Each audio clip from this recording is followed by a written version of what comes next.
আমরা আরো তথ্য আপনাদেরকে দিতে চাই। আমাদের দুজন সহকর্মী আমাদের সঙ্গে রয়েছেন, সহকর্মী নাইম আল জিকো এবং আছেন সাইফুল ইসলাম। আমরা একটু চলে যেতে চাই তাদের কাছে। জিকো, বাজেট অধিবেশন তো শেষ হলো, একটু বিস্তারিত জানাবেন যে আসলে কি কি তথ্য আছে আপনার কাছে বাজেট নিয়ে।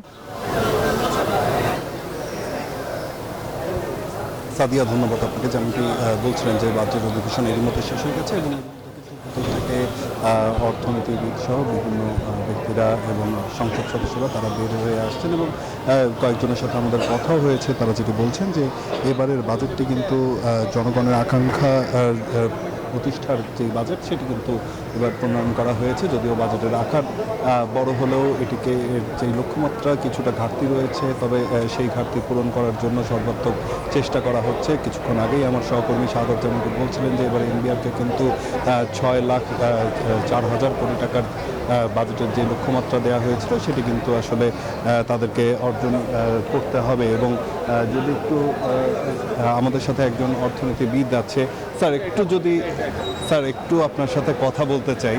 স্যার, এবারে বাজেটটা আসলে কীরকমভাবে দেখছেন এবং জনগণের যেই আকাঙ্ক্ষা সেটি কি বাস্তবায়ন হলো? শুনো, এটা আমাদের ইকোনমি তো ধরো এক ধরনের ঋণে আবদ্ধ হয়ে গেছে। ঋণগ্রস্ত অর্থনীতিতে এর থেকে ভালো কিছু তোমরা আশা করতে পারো না। যেটা সরকার পলিটিক্যালি কমিটমেন্ট দিচ্ছে সে ব্যাপারে বলা হয়েছে অনেক কিছু, তবে ইকোনমিকে যদি ধরো ইকোনমি এখন অনেক স্লো ডাউন অবস্থা আছে, মানে খুব নিম্ন পর্যায়ে আছে। এটাকে যদি উপরের দিকে না নেওয়া যায়, যেটা সরকারি ব্যয়, প্রথম দিকে সরকারি ব্যয় করতে হবে। আমাদের মানে সেকেন্ড ইয়ার থেকে হয়তো আশা করা যাচ্ছে প্রাইভেট সেক্টর এগিয়ে আসবে। প্রাইভেট সেক্টর এখন থমকে আছে, তারা কোনো ফ্রেশ বিনিয়োগে যাচ্ছে না এবং ফরেন ইনভেস্টমেন্টও হচ্ছে না। যদি সরকার লিড দিতে পারে সাকসেসফুলি, তাহলে প্রাইভেট সেক্টর এগিয়ে আসবে এবং আমাদের ইকোনমি 5.5 বা 6% জিডিপি গ্রোথ রেট তখন অর্জিত বাই সেকেন্ড ইয়ার। ধরে 6,04,000 কোটি। এটা ঠিক আছে, 6 লক্ষ এনবিআরকে দিয়েছে। এনবিআর অনেক সময় পারে না, কিন্তু ধরো বাকিটা ঘাটতি বাজেটে নিয়ন্ত্রণে রাখার ব্যবস্থা করা হয়েছে, অন্তত এটা উনি বলেছেন। সবচেয়ে ভালো যেটা আমার ভালো লেগেছে সেটা হচ্ছে পরিচালনাগত ব্যয় কমাবেন। 72% আছে টোটাল ইনকামের, সেটা কমিয়ে হয়তো 66 বা 68% আনার কথা বলা হয়েছে। তো এটা যদি অ্যাচিভ করা যায়, that will be big success.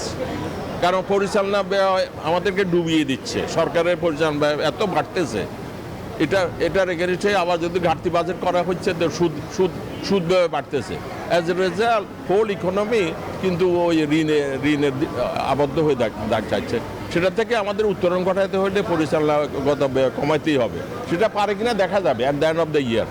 জি, যেমনটি শুনছিলেন যে পরিচালনা ব্যয় আসলে আমাদের সহকর্মী শাহাদাতও বলছিলেন যে পরিচালনা ব্যয়ের মধ্যেই সব থেকে বেশি খরচ হবে। এবং যেমনটি জানেন যে নতুনভাবে কিন্তু এই শিক্ষা খাতে এবং স্বাস্থ্য খাতে বিশেষভাবে নজর দেওয়া হচ্ছে এবং সেই খাতগুলোতে যাতে সাধারণ মানুষের দোরগোড়ায় শিক্ষা এবং স্বাস্থ্যটি স্বাভাবিকভাবে পৌঁছে দেওয়া যায় সেই বিষয়টি রাখা হয়েছে। এছাড়াও কিন্তু হতদরিদ্র মানুষের জন্যও কিন্তু কল্যাণকর ব্যবস্থা এই বাজেটের মধ্য দিয়ে রাখা হচ্ছে এবং কর্মসংস্থান বৃদ্ধির যেই লক্ষ্যমাত্রা সেটিও কিন্তু তৈরি করা হবে। তো সামগ্রিকভাবে যদি বলি এই বাজেটটিকে আশানুরূপ একটি বাজেট হিসেবেই দেখছেন এখানে আসা অর্থনীতিবিদরা। তো এই ছিল এখন পর্যন্ত আমার কাছে এখানকার সবশেষ তথ্যটা দেওয়া। জিকো, আপনাকে অনেক ধন্যবাদ। দর্শক, আমরা এই মুহূর্তে একটু সাইফুল ইসলাম আমাদের আরেক সহকর্মী রয়েছেন, আমরা একটু তার কাছে যাব। সাইফুল, আমরা দেখছিলাম যে আমাদের সহকর্মী নাইম আল জিকো যেমনটি আসলে জানাচ্ছিলেন যে বাজেট আসলে কেমন হলো, সেগুলো নিয়ে বিশ্লেষকরা কথা বলছিলেন। তারেক রহমানের সরকারের এই বাজেট, সেখানে আমরা দেখলাম যে শিরোনাম দেওয়া হয়েছে গণতান্ত্রিক, মানবিক এবং অন্তর্ভুক্তিমূলক অর্থনীতির অভিযাত্রা। সেই জায়গা থেকে আসলে অন্যান্য এমপিরা, মন্ত্রীরা কি বলছেন একটু বিস্তারিত জানাবেন।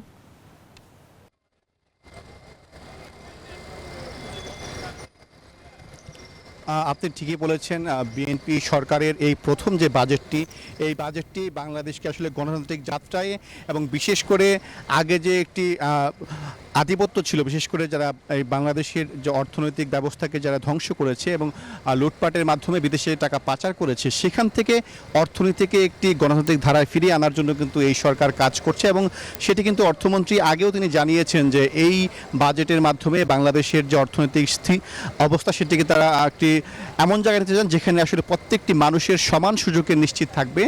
এবং এই বাজেটের মাধ্যমে এই সরকার যারা পিছিয়ে পড়া জনগোষ্ঠী আছে তাদেরকে কিন্তু মূলধারায় ফিরিয়ে আনতে চায় এবং প্রত্যেকে যে একটি প্রতিযোগিতা করার যে একটি সক্ষমতা সেটি কিন্তু নিশ্চিত করতে চায়, সেই বিষয়ে কিন্তু তারা আগেই বলেছেন। এবং আজকে বাজেটের আগে যখন মন্ত্রিসভার বৈঠক হয়, সেই মন্ত্রিসভার বৈঠকে কিন্তু সরকারের যারা মন্ত্রী রয়েছেন তারা কিন্তু সেই বিষয়টি স্পষ্ট করে বলেছেন যে এই বাজেটের মাধ্যমে আসলে শুধু ধনিক শ্রেণী নয়, বাংলাদেশের আপামর যারা নানা শ্রেণী পেশার মানুষ রয়েছেন প্রত্যেকটি শ্রেণী পেশার মানুষ যাতে এই বাজেটের মাধ্যমে উপকৃত হয় সেই বিষয়টি কিন্তু লক্ষ্য রাখতে হবে। এবং বিশেষ করে গত 17 বছরের যে একটি দুঃশাসন ছিল এবং বাংলাদেশ থেকে যে বিপুল পরিমাণ অর্থ পাচার হয়ে গেছিল সেই বিষয়টি মাথায় রেখে এই বাজেটের মাধ্যমে বাংলাদেশের অর্থনীতিকে ফিরিয়ে আনতে হবে, অর্থনীতিকে মূলধারায় আনতে হবে। সেটি কিন্তু অর্থমন্ত্রীও আজকে স্পষ্ট করে বলেছেন যে একটি ভঙ্গুর অর্থনীতি তারা পেয়েছেন সেখান থেকে তারা নবযাত্রা করতে চান এবং এই নবযাত্রার মাধ্যমে একটি বিনিয়োগ বান্ধব অর্থনীতি প্রতিষ্ঠা করতে চান, যে অর্থনীতির মাধ্যমে নতুন কর্মসংস্থান সৃষ্টি হবে এবং নতুন করে বাংলাদেশের যারা পিছিয়ে পড়া জনগোষ্ঠী রয়েছে সেই জনগোষ্ঠীকে মূলধারায় ফিরিয়ে আনার জন্য সরকার যে উদ্যোগ নিয়েছে, বিশেষ করে ফ্যামিলি কার্ড, কৃষক কার্ড, সেই যে প্রণোদনা দেওয়া হবে সেই বিষয়গুলো কিন্তু এই বাজেটে অন্তর্ভুক্ত করা হয়েছে। এবং এই বাজেটের মাধ্যমে বাংলাদেশের মানুষের যে গণতান্ত্রিক যে আকাঙ্ক্ষা সেটি কিন্তু তারা আসলে নিশ্চিত করতে চান। এবং আজকের যে বাজেটটি এটি কিন্তু বাংলাদেশের ইতিহাসে সবচেয়ে বড় বাজেট, 9,38,000 কোটি টাকার যে বাজেট। এই বাজেটের মাধ্যমে সরকার আসলে আগামী যে অর্থ বছর সেই অর্থ বছরের মধ্যে কিন্তু দেশের উন্নয়নকে এগিয়ে নিতে চান, দেশের উন্নয়নকে ত্বরান্বিত করতে চান এবং বাংলাদেশের যে গ্রামীণ অর্থনীতি সেটিকে কিন্তু তারা চাঙ্গা করতে চান। এবং এই সরকারের যে নির্বাচনী ইশতেহার ছিল সেই নির্বাচনী ইশতেহারে কিন্তু তারা কিন্তু স্পষ্ট করে বলেছেন যে সরকার শুধু শহর কেন্দ্রিক নয়, বাংলাদেশের প্রত্যেকটি প্রত্যন্ত অঞ্চল এবং গ্রাম অঞ্চলকে কিন্তু তারা কিন্তু প্রাধান্য দিতে চান। এবং সেই লক্ষ্যে কিন্তু ইতিমধ্যে সরকার কাজ শুরু করেছে।